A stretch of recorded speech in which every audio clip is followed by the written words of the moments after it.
Florence et moi, on a acheté le château Smith-Lafitte en 1990. Et ça a été un grand changement de vie pour nous. On voulait faire un très grand vin, donc on a décidé de venir à Bordeaux, parce qu'à Grenoble, ce n'est pas terrible pour le vin. C'est mieux pour le ski, mais pour le vin, c'est ici. Et nous voilà installés dans ce magnifique château.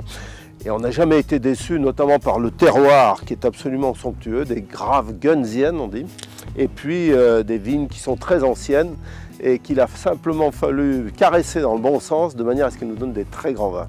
C'est vrai qu'on est arrivé tout de suite à un niveau qualitatif d'excellence en blanc. En rouge, ça nous a pris plus de temps. Mais là, aujourd'hui, on a des Cabernet Sauvignon avec une densité, un velours et une longueur, comme on les a longtemps attendus. Mais maintenant qu'on les tient, on ne les lâchera plus. On essaye d'être aussi organique qu'on peut l'être dans la vigne. Et vous avez vu que le soin qu'on amène au travail des sols. Notamment, on est allé voir le cheval travailler, qui travaille très doucement sans tasser nos sols.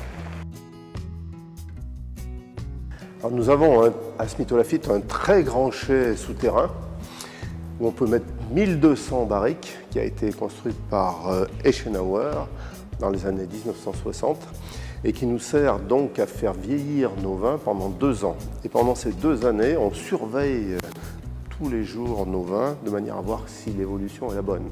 Alors, ce chai est absolument formidable parce qu'il est souterrain, il est frais, il a l'humidité nécessaire et donc les vins s'améliorent au fil des jours. Et vous avez très peu de chais enterrés à Bordeaux finalement, donc ça c'est une originalité dont on est très fiers parce qu'on sent tout de suite les bonnes ondes, l'atmosphère extrêmement calme et bénéfique dans ce chai.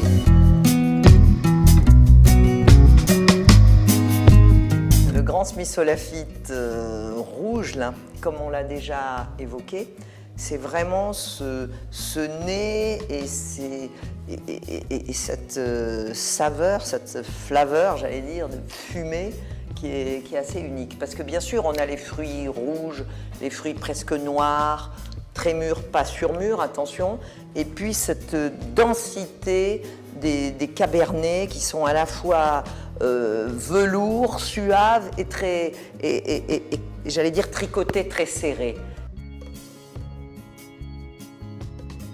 Les gens qui veulent vraiment boire, pas seulement les spéculateurs qui cherchent du clinquant. Je pense qu'il y a quelques châteaux dans les Graves qui méritent vraiment le détour, et dont je pense le nôtre.